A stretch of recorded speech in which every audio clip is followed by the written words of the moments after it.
Welcome to the official YouTube channel for the Colin Cowherd podcast. Go on, hit that subscribe button if you're new so you don't miss any of our great football content this season. All right, it's Danny Parkins joining me. We just talk about a bunch of stuff. I don't even know where I'm going, but I did think about this. They got the coach and the quarterback. The defense stinks. We still don't like the owner. The front office, I doubt. I love the coach. The quarterback, super talented. There's a lot they're not doing right. But like a political party, the Bears now lead the NFL in big plays. That's good for me. And isn't it? They're a flawed team from ownership down, but they got the two things, it appears, right. Absolutely. There's no question. I mean, the one I always say, because it's a fun turn of phrase, is like the Bengals were the Bungles until they got Joe Burrow. You know, the Chiefs didn't win a single game with a quarterback they drafted since Todd Blackledge, and then it was Patrick Mahomes. So like it can change on a dime, and I find it to be amazing that the Bears are fourth in rushing, fourth in yards, sixth in scoring, Crazy, second in explosive plays, and everyone's like, "Is Caleb good?"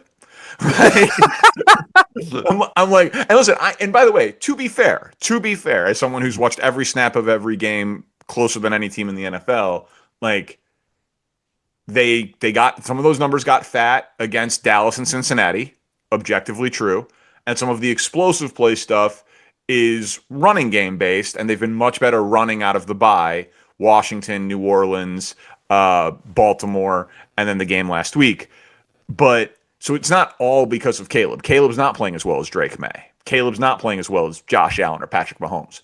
But if you told me 25 games into his career on his third play caller and second head coach that they would have, by the numbers, a top 10 offense and a winning record in year two, 100% of Bears fans would have signed up for it. That's what I always tell whenever my wife's getting a little concerned about our kids. I'm like, if I'd have told you 20 years ago when we met, none of them would be in jail, none would have a drug problem, we'd have a vacation home and a nice house, and our kids would still call us, would you have signed up for it? Yes. Then don't worry about tomorrow. It's all good. Think about this. So my take is every NFL offense has a hole. Let me give an example. I'm going to give you the best offenses in the NFL 2 weeks ago, what you thought. Green Bay today. They have no offensive identity. These are the better offenses. The Rams, Pukazo was hurt, and Stafford has no mobility. Philadelphia depends on the game and the half. Denver, terrible offense for 3 quarters. Every single game. San Francisco, bad O-line, totally Christian McCaffrey dependent. Indianapolis, does anybody like Daniel Jones? I just named the good offenses in the NFL. Right. So the truth is we pay so much attention to offense, Danny, and I'm guilty of this. We nitpick the Bears. Big plays, run the ball, well coached. Take it. No doubt. And I came into the year with optimism, but with 0% like they're a contender or they're going to win the Super Bowl. So to me, this season it's been a little bit of like heart attack inducing. I might say some things during these Bear games that if like anyone other than like Nick Wright was next to me, I'd be like, whew, that might get me canceled. Like, you know what I mean? Like it's a stressful watch, but I have no illusions that this is a great team. Like the defense is flawed. The quarterback is young. It's a new system. They've had serious left tackle questions. Their 2 best cornerbacks are hurt. We don't know if Jalen Johnson is coming back like this year. He'll come back eventually, obviously. Like they're not going to win the Super Bowl. They probably won't make the playoffs, though they might. We'll see, because weird things happen in the NFL. But again, like, do you have the coach and quarterback? I can work with that. Yeah, like, because they also, it's not just like they got a lot of talent. I hear you talk about this all the time. Like Odunze is talented, Loveland is talented. Their right tackle Darnell Wright looks like a stud for years. DeAndre Swift is an excellent top 12 back. Yeah, Monangai, who has been great the last game and a half since Swift has been hurt, looks good. They have pieces, they have talent, and they are clearly on the up and up.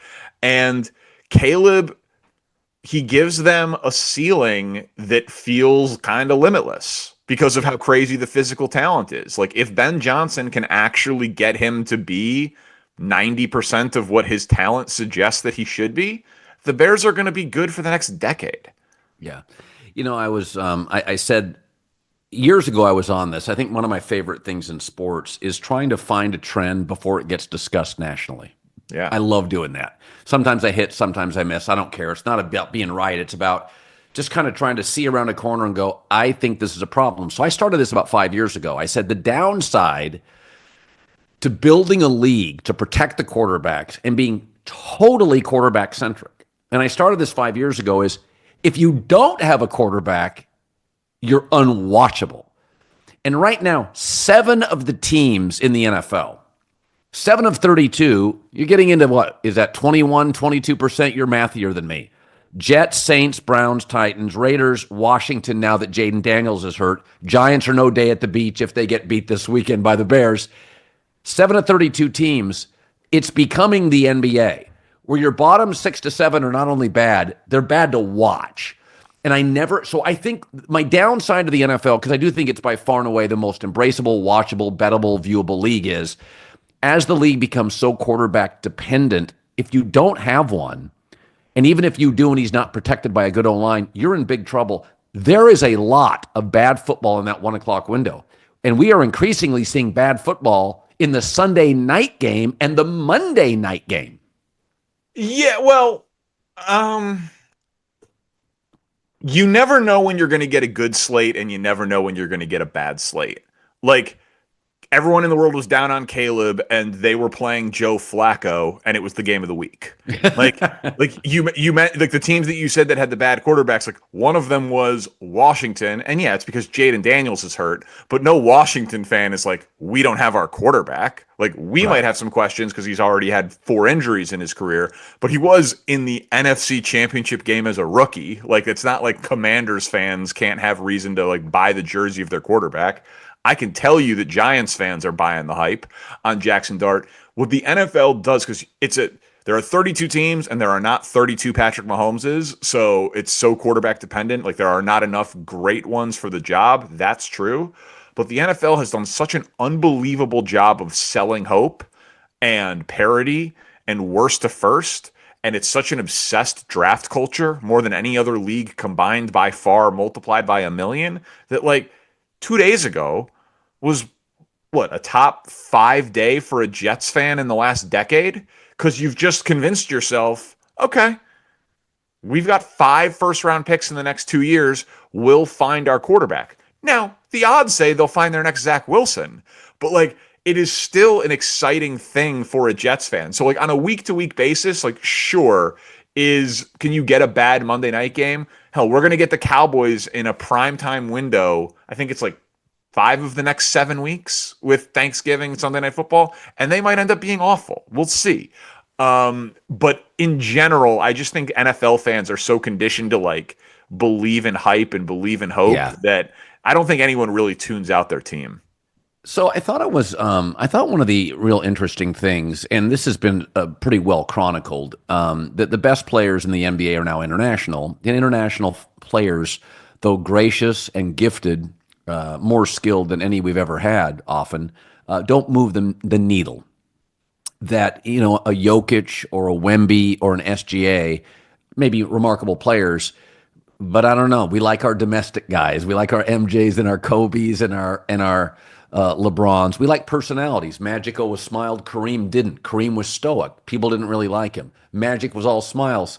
People loved him. Bird was feisty and blue collar. Resonated. Dr. J was cool. Resonated. International guys don't.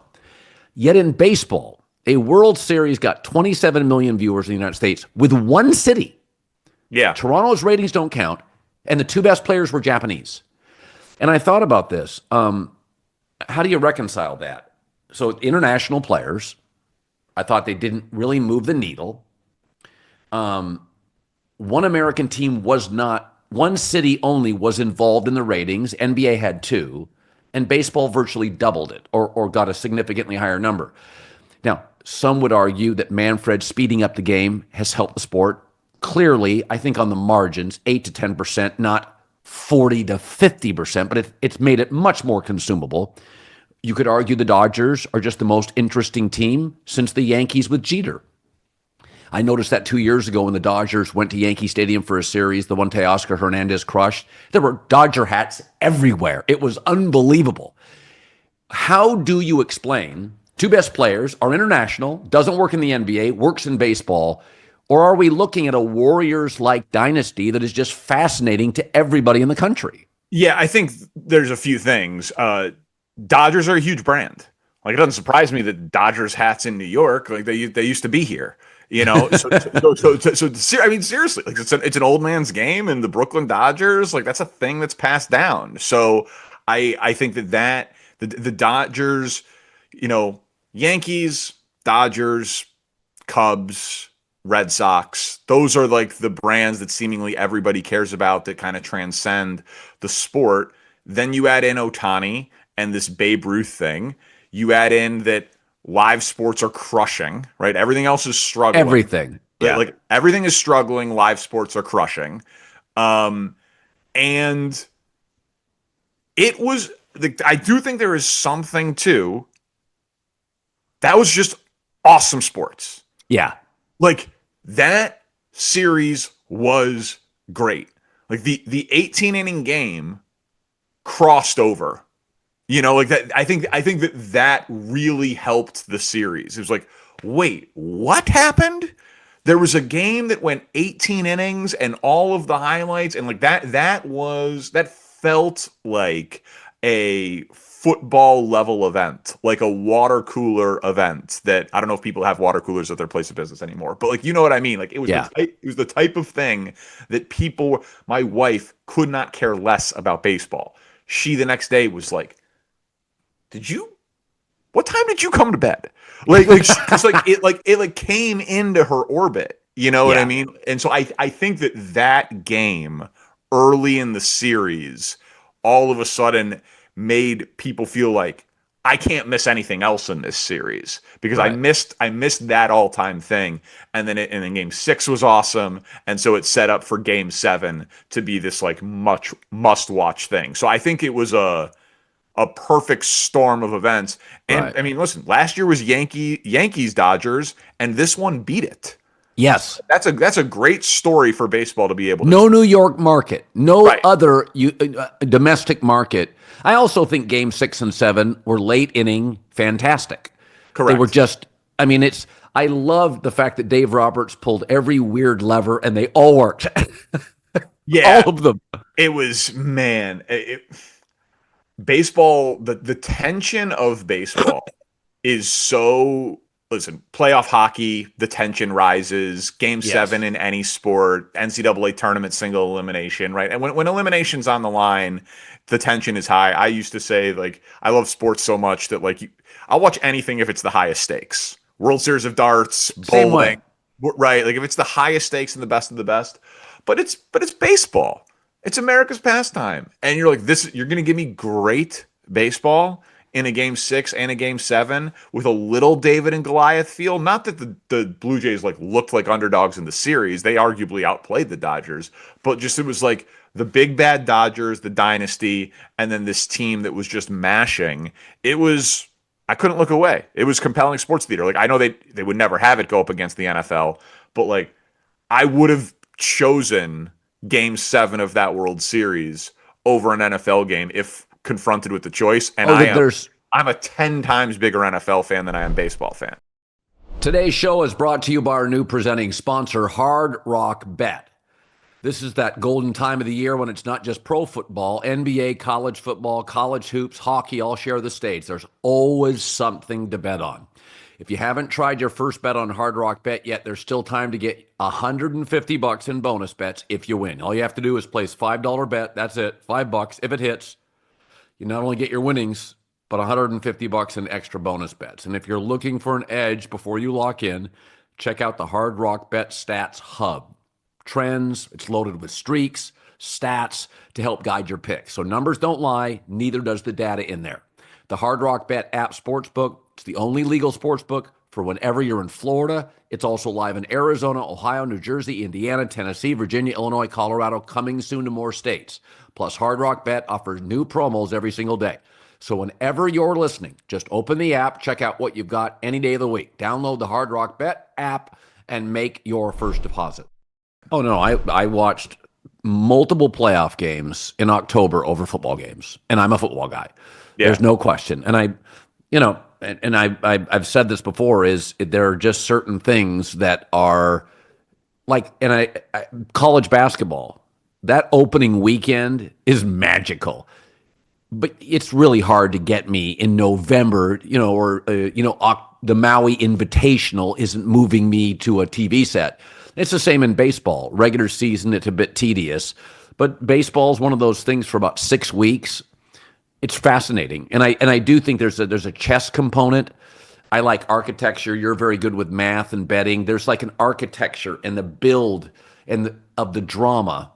It's almost like the 2-minute drill in football happens in baseball for 9 innings. You're getting these constant stakes on every batter. Yeah, I think my thing with baseball, Boog Shambi, great play-by-play guy, buddy of mine, does the World Series for ESPN Radio, but is now locally for the Cubs. So I gotten to know him over the past few years.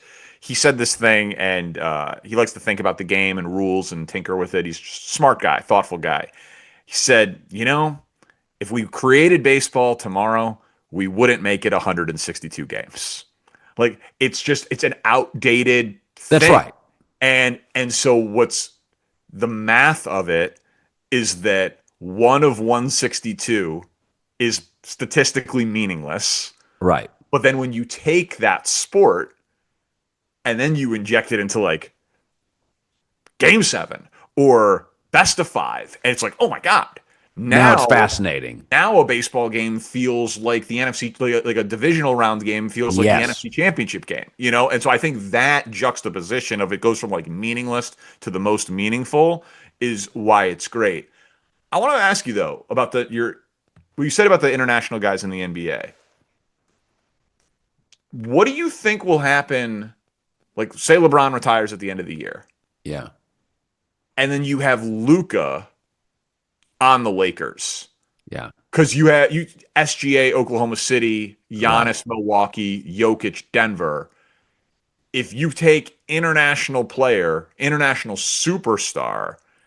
with global brand, right? Do you think he will be less impactful than an American star on the Lakers, or will the Lakers brand plus his brilliance kind of be an exception to your international question? It's a good question. I think the Lakers brand with Luka will be fascinating. I think NBA may become a little bit more regional and local, and that was baseball's problem until the Yankees and the Dodgers and the Cubs, a national team, kind of brought everybody back into the tent. And then Rob Manfred, making rule changes to speed the game up, more base runners, defensive shift out. That brought more people back into the game. It's gone in stages, right? This dynasty just started 2 years ago. The rule changes, a lot of them started 3 and 4 years ago. So everything was percolating. Here come the Dodgers to dominate. Bang, the number's gigantic. So the baseball right now today, Danny, feels more national than it has in forever. Yeah. The NBA has gone the other way. Without the dynasties, it's gone baseball's direction, where it feels a little bit more local. Luka and the Lakers could make that feel more national, or a Knicks championship. But it's interesting, Boston, and this is why I say that. This is not a criticism of the NBA. It's gotten very local. And the example I would give is the Celtics championship. That's the second biggest brand. It got a terrible number. The Celtics did with MVP level Jason Tatum from Duke. So the biggest college brand, the second biggest NBA brand, got a crap number. So what's happened to me is NBA's gotten more local and regional with the dismantling of the dynasties. Baseball in 3 or 4 years has gotten more national. They've switched spots. And the ultimate payout for that is in the championship, where the NBA numbers dip and the baseball numbers surge. Does that make sense? I think it's a totally reasonable theory. I think that because you're judging it based on like NBA Finals ratings and World Series ratings. Yes, that's right. Yeah, and listen, that the math right now on that is undeniable. I also think that like any sport that plays that many games, it's in the build up to it is going to be more local and regional because again, I'll just use like my team as the example. Like if I'm a diehard Cubs fan and the game now is, 2 hours and 40 minutes, used to be 3 hours and 15 minutes, whatever. It's a large chunk of time. When I'm done watching the Cubs game, I'm not going to turn on Diamondbacks Mariners. Right. It's because one of 162 of that, I can't. Whereas football, because every game means so much, and Yeah. gambling and fantasy, and it's like one day a week and all that, like I can feel like I watch the whole league. You can't do that in basketball. The games are all on, but Yeah. it's impossible. Like if I want to be a Bulls fan and be a diehard NBA fan, you don't have enough hours in the day to consume all of it unless you're like a single guy and you're 25 years old and you don't, you know what I mean? Like it's just there's too much inventory to be a fan of everything all of the time. And so I feel like a lot of us like play catch up when the Yeah. playoffs come around because the games are bigger, they matter more, and that's when it is. Like, Wemby Luka last night I paid attention to. Obviously, we talk about it on the show today. But a random regular NBA game in football season, like I'll talk to you in February. Have you ever yeah, have you ever thought, like I've said before, I'd love to be a general manager, probably NFL Yeah, over NBA. yeah, But have you ever thought, and I don't, I'm not delusional or misguided in my understanding that I haven't put the time in it to be good. I think there's probably 5 or 6 things in my life I could have succeeded at had I given the time I gave to media. I would never have been a concert pianist or a shortstop for the, yeah. Orioles, but I could have done a lot of things, transferable skills, stockbroker, teacher, sportscaster, that kind of stuff. But occasionally there'll be something, and I feel like I've been saying something for years, and everybody's disagreed with me in the NBA, and I'm right, and I'll throw it to you. I never bought into Joel Embiid. So I always had a belief that if you're hurt early, you're hurt often. I thought he was too socially engaged on social media. I thought he was a weird fit whenever I would watch the Sixers, even on the Olympic team. He'd have the ball too often in the perimeter, getting into the way of wing and guard play. And now the Sixers have basically abandoned Joel Embiid in exchange for letting Tyrese Maxey, who I said 3 years ago was going to be an absolute A, and then they get VJ Edgecombe from Baylor. It's a backcourt team, and they're fun to watch. They're wildly quick, very dynamic. And my take is this Embiid thing was fool's gold 4 to 5 years ago, and even smart Daryl Morey bought into it. And I think to myself, did everybody kind of know it? Was I onto something? So that's just the Joel Embiid deterioration, and some of it's physical. I feel like I can't believe everybody else didn't see this. Well, he did win MVP. Kind of a guilt trip. It was kind of a guilt. Oh, okay, fine. Then he should have been second. Like, Joel Embiid, so I was working in Kansas City, and Kansas City is a fascinating market because highest local ratings for a playoff team for baseball, I still think, is the Royals in 2014. Like, they love sports. It's the only pro sport market. It's the only market in the country that's top 20 for college football, top 5 for college baseball. They're top 5 for World Cup. They're top 5 for Olympics. Like, they just watch sports. It's all they do. And so we would cover Kansas basketball because it was like the third pro team. It was like Chiefs, Royals, KU basketball. Lawrence was 40 minutes away from Kansas City, big time sports. Single, go to a college town, watch a basketball game, go out to the bars. It was great. So that Andrew Wiggins, Joel Embiid team, I covered.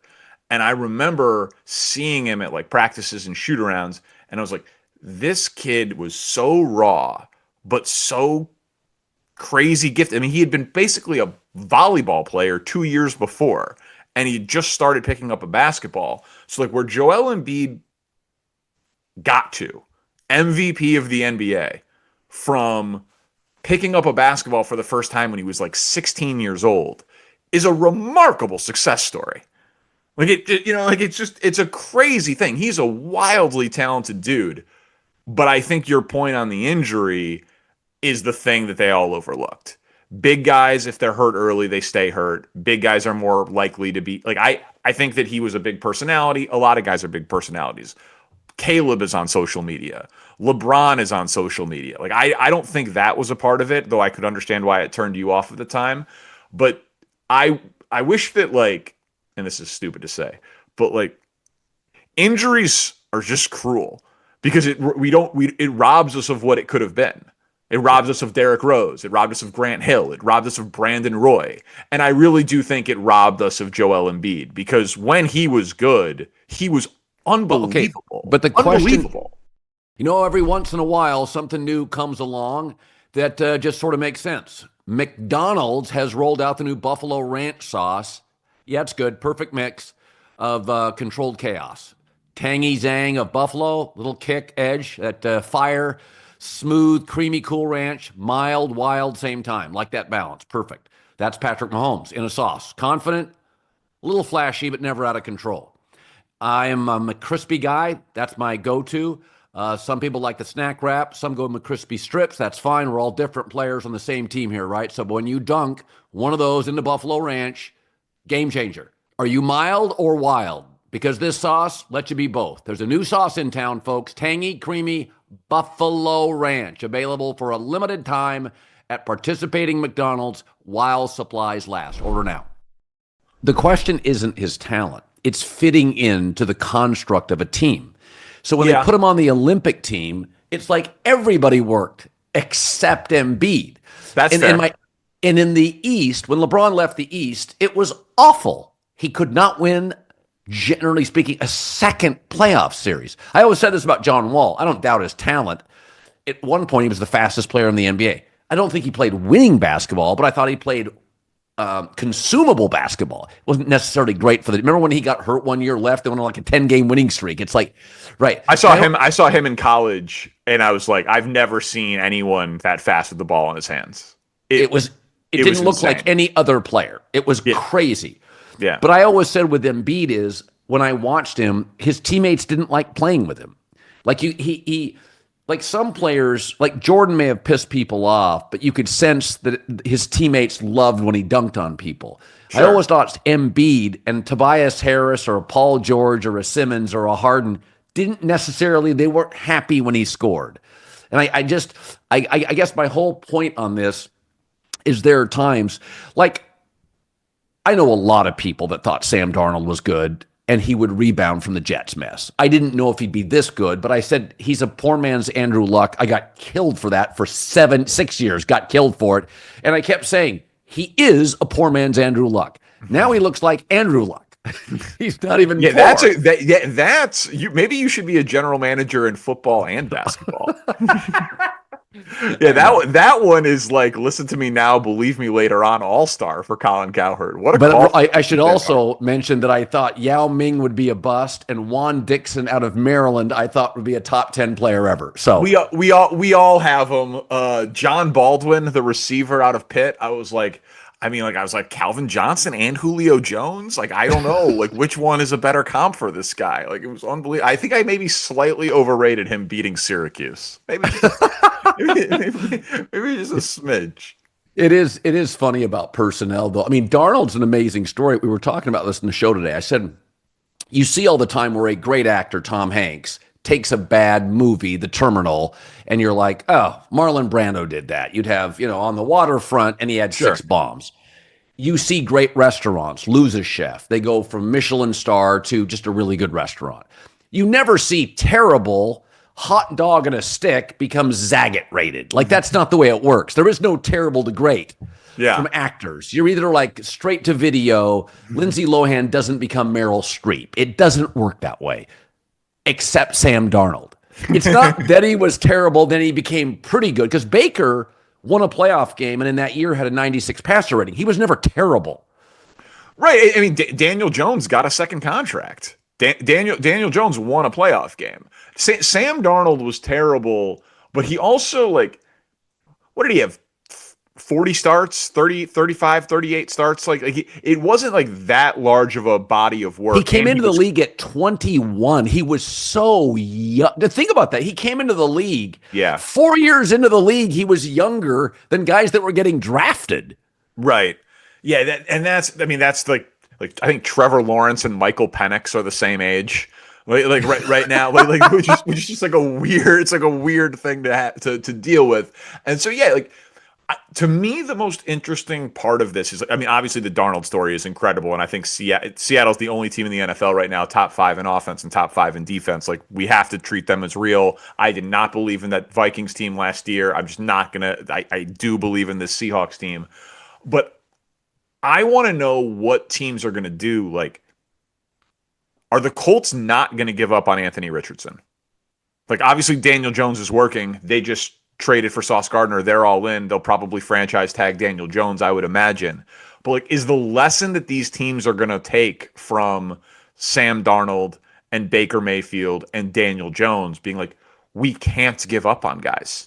Like, we don't have to play them, but we cannot give up on talent. Like, if we truly believe that there is a franchise quarterback in here, it would haunt me if I'm a Browns fan to see Baker Mayfield doing this, or if I'm a Panther fan to see Baker Mayfield and Sam Darnold doing this. Like, I don't know how you go to sleep at night. Okay, so what do Baker and Sam have in common?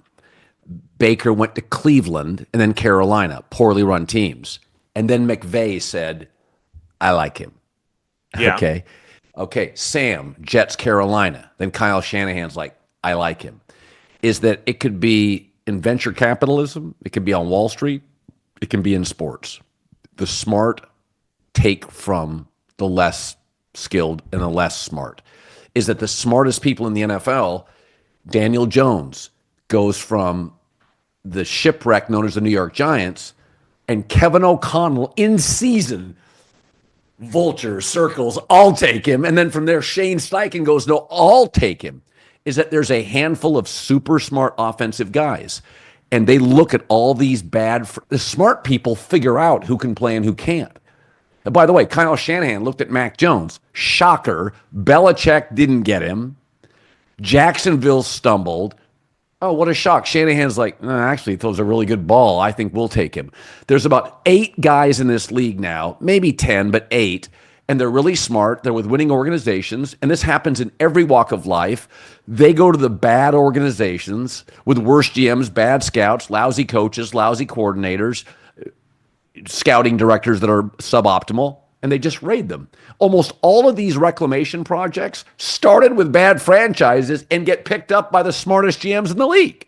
Yeah, but the bad franchises don't believe that they're bad. Like, it's delusional. Like, you're right, but Sean McVay can't sign everybody. Kyle Shanahan can't sign everybody. Like, at some, I don't know I think Anthony Richardson's a decent example. And listen, Shane Steichen might just be an awesome coach. Like, won 8 games and 9 games with Gardner Minshew and Anthony Richardson, and has a shot at the 1 seed with Daniel Jones, right? Like, Shane Steichen might just be the next name that we need to include with Andy Reid and McVay and Shanahan. I think he is. Right. That is certainly on the board. But then my guess is 2 years from now, Anthony Richardson is still a Colt. They'll just be like, why give up on him? Like, we'll keep him. We'll keep developing him. We drafted him 4th overall. He can run like Lamar Jackson, but he's built like Cam Newton. Like, he's got an arm like Herbert. Like, we're going to just see if we can develop him between the ears and slow the game down for him. So it'll just be interesting to me to see if teams, like, instead of like cutting guys loose, be like, we'll sit you for a little while. Like, we're not gonna let the Baker Mayfield story happen to us, because that's just a painful thing for an organization to go through.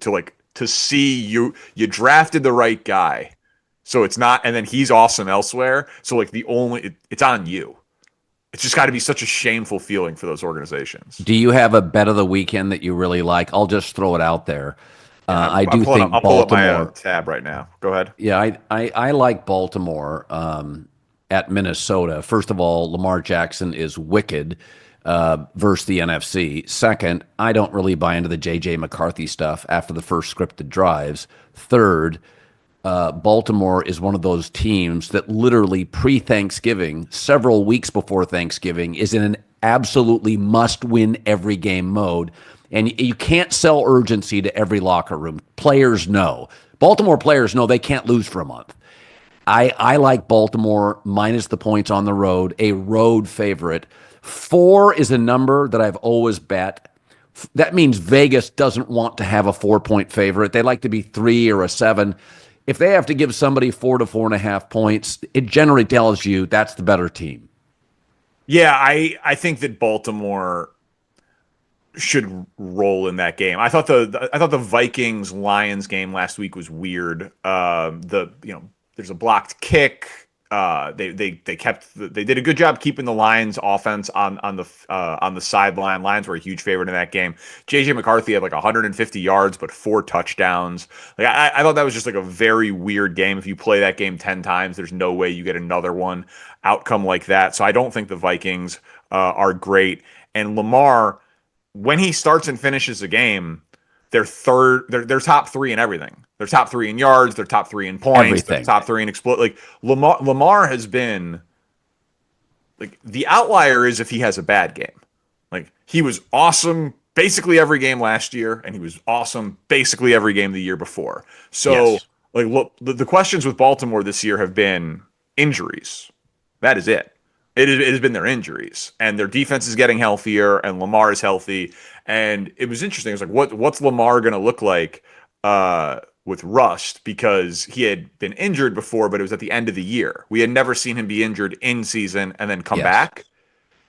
He like short armed like one throw on the first drive, and by the second half, he was just like manipulating the pocket and looking off the safety and rolling right on 2. I was like, my God, like he was rusty for like 30 minutes. So I like the Baltimore pick. I like New England getting points against Tampa, but I'll tell you, my favorite bet is a total. If I can sell you on a Sure, total. please. I have a couple totals that I think are. Go ahead, because I have a total I like. All right. Under 50.5 in Washington, Detroit. No Jaden Daniels for Washington. Multiple offensive line injuries in Detroit. Like the explosiveness of what the Lions are trying to do just hasn't looked as consistent in a post Ben Johnson world. Like it flashes and it has its moments, but if you're telling me that their best offensive linemen are hurt, questionable, not practicing, a couple guys might miss, and they've been inconsistent, and the Lions defense as actually like they made it tough on Lamar for a stretch of time. Like they've had moments where they've actually looked better with Hutchinson being healthy and they're not nearly as injured as last year. I like the under in that game quite a bit. Finally, I also like that you bet totals now in your Blazing Five, by the way. yeah, Nick and I don't do it on the show, but betting totals is a lot of fun. It's underrated. I like to make my total bets on Sunday night for the following week to see if I can like get some like line value at close of like if that's going to be a high scoring game. It's going to be it's like if I close better to the number on my totals, I'm like I'm seeing the NFL clearly. But sometimes I miss it by 4 points and it's embarrassing. well, I've thought about doing props, but I thought this year I would add an over under every week. I like it. Just because the public's doing that. And Yeah. then I think next year, and I think it's a weird year. Like my play was always bet good quarterbacks getting points. I was always an underdog guy. Yeah, And fade over the the public, last- right? Fade the public is like a Always. pretty classic, like first lesson of gambling once you start to take it seriously. Bet unders, fade the public, all that sort of stuff. Yeah. I'm struggling to find a single underdog this week. I thought Steelers with both tackles out for the Chargers and the Steelers, it will be a home Steeler crowd. It'll be a 65-35 Steeler crowd. Yeah, the Chargers are used to that though, but yeah. And my take was, well, TJ Watt, Steeler pass rush, they don't have their tackles. One of the backup tackles is hurt. I'm like, I think I'll probably just take the points there. But I mean, you start to talk about underdogs. I like Arizona getting 6.5 at Seattle just because it's a division rivalry. Seattle looked almost perfect against Washington. And then I think, well, Arizona played over their skis against Dallas. Again, Niners plus 3.5 at home. It would help a lot if they could elicit any pressure on Stafford. They don't. Right. So, I look, Miami plus 9.5 off a great Buffalo performance actually look like the best dog on the board. Today's episode brought to you by a scent that's made a legendary comeback, Degree Original Cool Rush. The OG is back and better than ever. Cool Rush isn't just a scent, it's a movement, a fan favorite. The kind of fragrance guys remember, ask for by name and rave about online. It's bold, it's fresh, all-day sweat protection, cool, crisp vibe that made it legendary. So whether you're heading to the gym, the office, or just trying to stay fresh all day long, Cool Rush has your back. It's the go-to for millions and for good reason. So if you haven't tried it yet, or you've been waiting for a sign, this is it. Head to your local Walmart, Target, grab Degree Cool Rush, the fan favorite scent from the world's #1 antiperspirant brand. So last year was like one of the all-time great favorites years, and I had a real like crisis of confidence because it was also the greatest year I ever had picking games. I was like, am I just like a public square like who went to, but I really do feel like I would put 3 picks out on TV that were all favorites. Gambling Twitter would come at me. Oh, what a public, what a square, and then they would cover. And I was like, last year was a real have and have not year. There were a lot of really bad teams and a few great teams. And those Danny, this is what I've said. The bottom now is not competitive. Correct.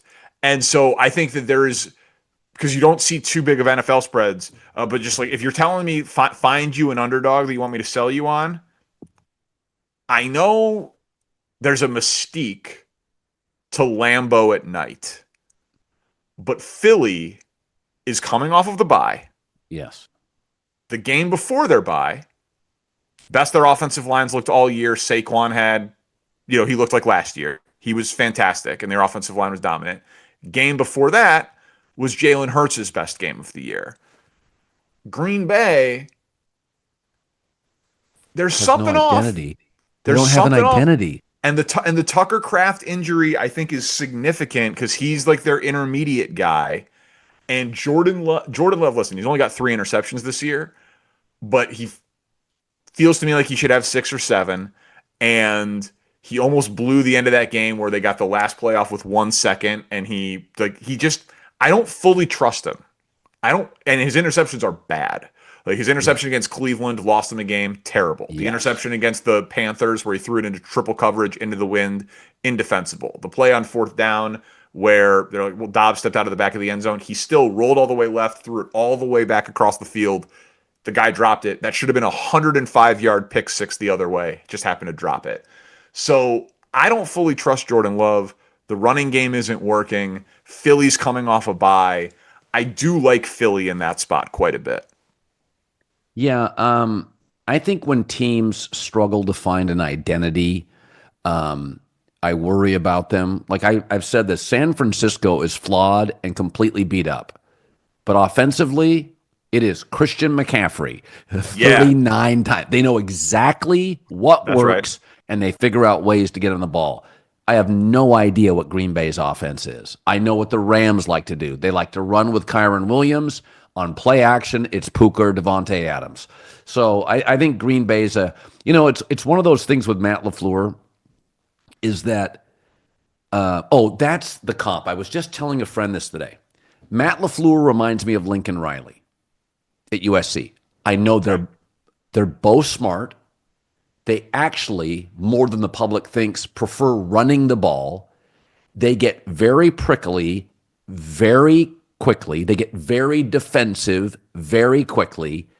I know they're good play designers and play callers. I don't know if they build the best culture. I question a little bit their ability to get men to rise and follow them over the hill. But I know they're smart. I know they're good at their jobs. And I look at Lincoln Riley and I'm like, yeah, he's a really good coach. I always feel like I want more. You know what I mean? And I feel like with Matt, I'm like, yeah, he's smart. He's a really good coach. But it doesn't feel like Andy Reid or Sean Payton or Harbaugh or Mike Vrabel. You know what I'm saying? Like it feels like there's a, I don't know what it is. It's a testosterone. It's a anger. There's something visceral missing for me. It sounds like you're putting him in like the Mike McDaniel category because No, like no, he's better than that. okay, He's good. more functional and more mainline than that. He's more Main Street. Yeah, But because like yeah, LaFleur's got a lot of pelts on the wall. Like Aaron Rod, like they drafted Jordan Love because they thought Aaron Rodgers was done, and then he got two more MVPs out of Aaron Rodgers. You know, they were in the NFC Championship game. They played that weird NFC yeah, Championship that's game. the coaching part I like. That part I like. That's the biggest part, though. That's the Okay. biggest part. Like I, we all love Dan Campbell.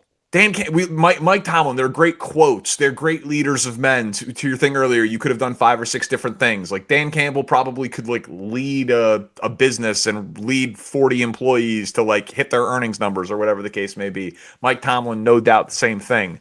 But the guy who can execute the game plan Sunday night through Saturday to get you ready for that Sunday game at 1 o'clock. Like to me, that is still the most valuable piece of it. And I know people will say, no, you've got to just be a CEO type and a leader. I'll take the guy who's smarter than everybody else and a great because like to me that leaves me with the Sean McVays and the Kyle Shanahans, and you can have the Dan Campbells and the Mike Tomlins, and I guess I'll see you in the Super Bowl. Well, yeah, I don't think he's Mike McDaniel, but I don't think he's Sean Payton. He's clearly closer to Payton than Mike McDaniel.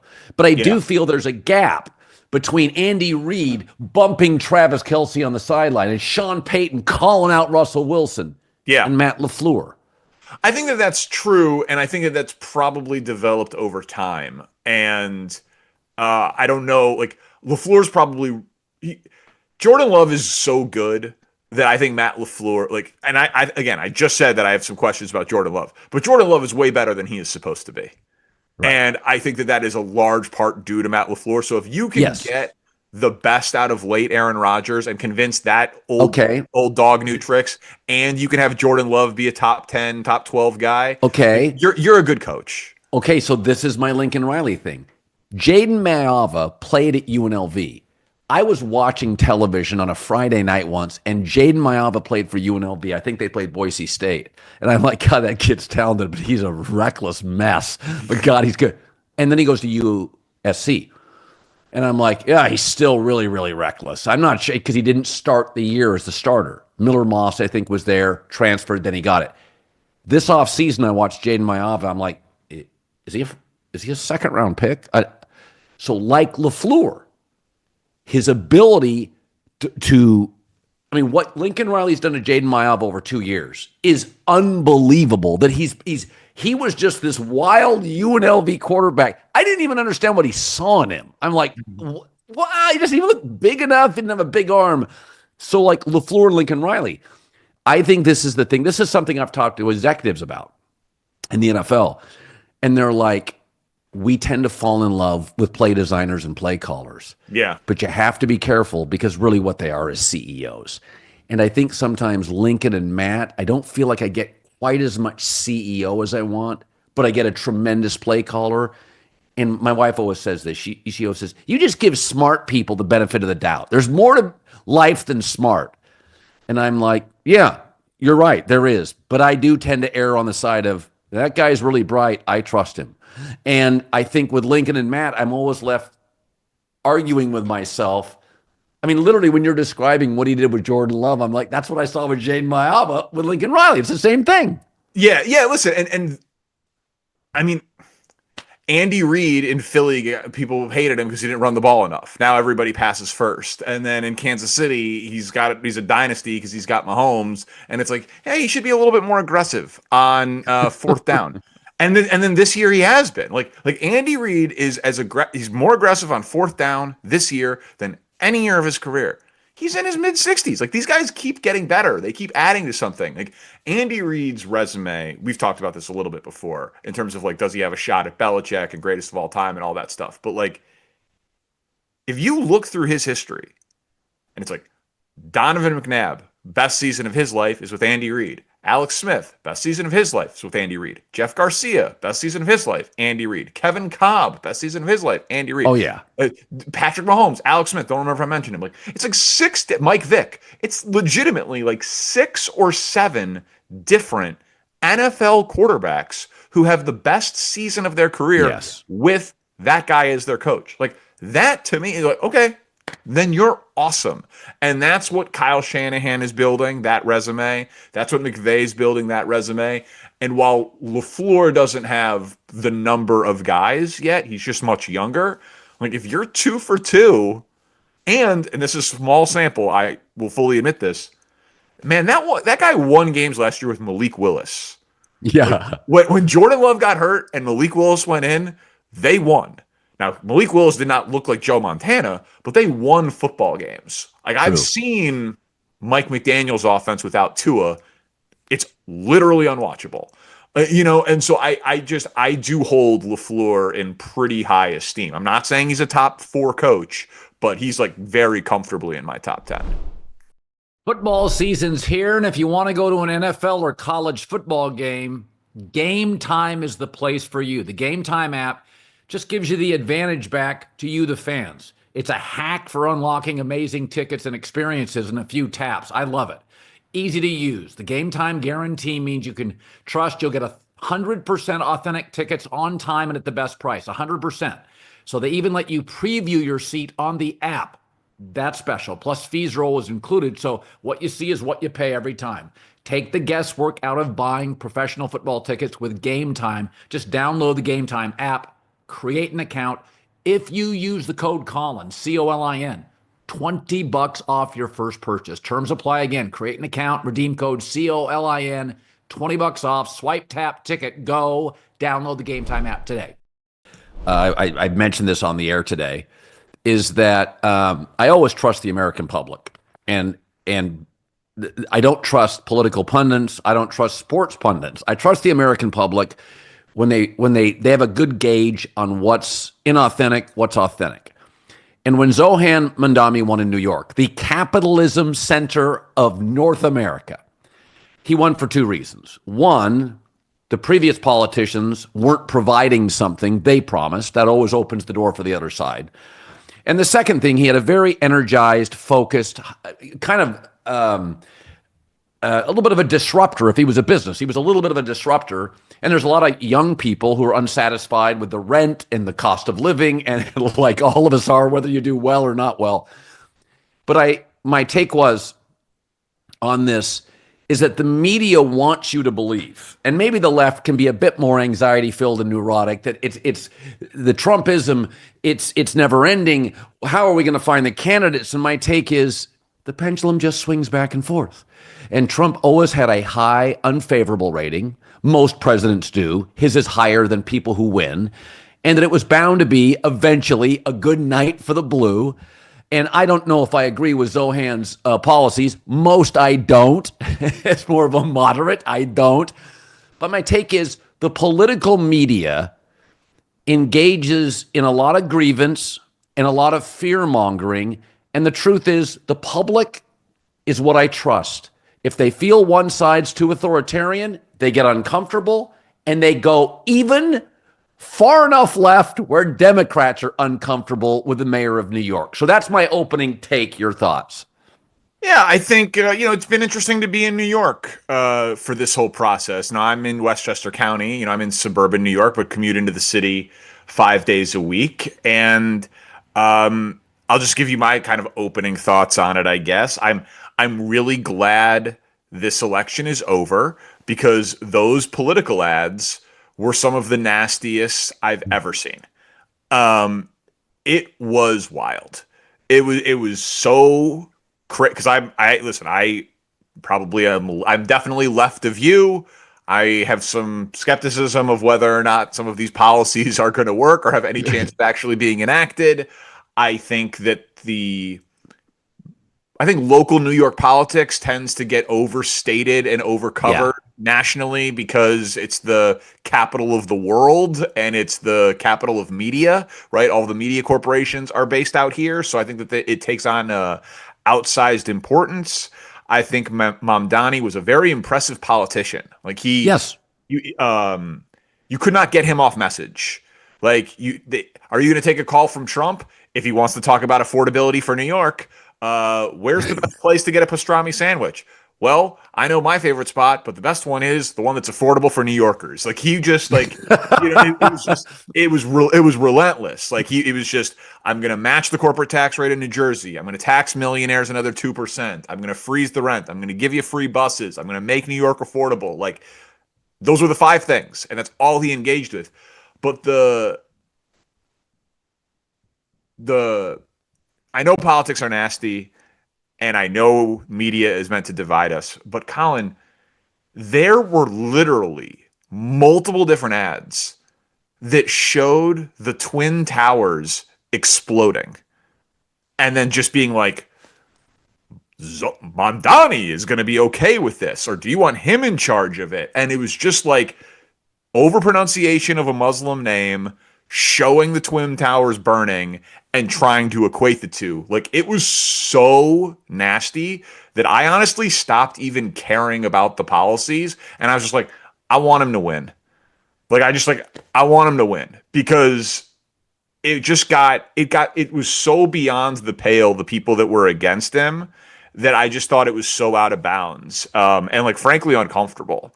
Watch it, like you'd watch football games here, and then it would just be like Andrew Cuomo ads with the Twin Towers and like 9/11 imagery, basically like saying some version of this guy wouldn't be equipped to handle it to he was happy that it happened. Like it was just so out of bounds that I'm like just like really glad this election cycle is over, because I thought it was particularly nasty.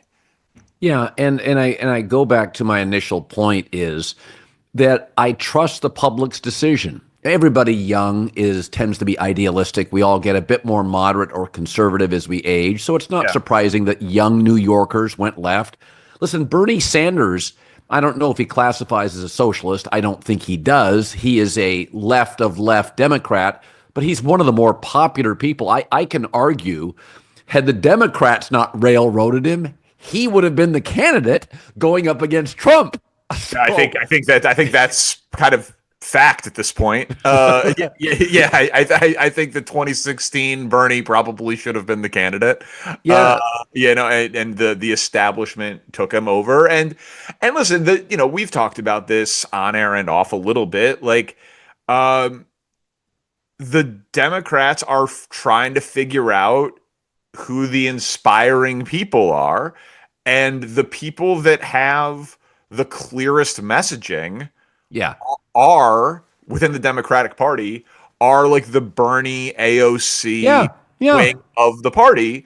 yep, And is that the most electable thing? No. Is it the most general thing? No. But at least they have a clear message. yeah, It's like I know that, like, Bernie believes that it's embarrassing that healthcare isn't a universal right for everybody. Like, and right. he just, that's his message. That's his message. You And know like what? that's a pretty popular stance with me. You know what You I mean? know, So, I tell my they're lib. good at messaging. Like the progressive wing of the Democratic Party is better at messaging what matters to them than the establishment wing of the Democratic Party. Yeah, I always said Jay Billis was better at messaging anti-NCAA stuff than the NCAA was at messaging pro-NCAA stuff. So Jay Yeah. would pick on them with strong, strident messaging, and he always won. Billis would Yes. always take shots at them because his messaging as an attorney was very clear, was easy to put your arms around, and the NCAA was just bad as a big bureaucracy at figuring out how, I met with athletic directors. How do we sell the NCAA? And I'm like, however you're doing it now, do the opposite. It's not working. I've said this before, though, that one thing I think the political media could steal from the sports media is that I think political parties are always in a state of broken until there's a great candidate. I'll give you an example. It's like the NFL, the Buffalo Bills. They're just kind of swimming in mediocrity. Josh Allen arrives, and they have missed on draft picks. They can't find a receiver long term for him. They've dealt with injuries. We don't like the head coach. and the Buffalo Bills keep winning 75% of their games. I've always felt that if you go look at the Democratic Party pre-Clinton, swimming in mediocrity, off message, had nobody. The conservatives before Trump, it was soft in their view. Mitt Romney, they didn't really have any clarity. Your political party is always almost broken. Your football team is really broken until you find a franchise quarterback. Danny Parkins. These hours fly by, Colin. It's a highlight of my week. And mine too, buddy. Thanks, man. See you soon.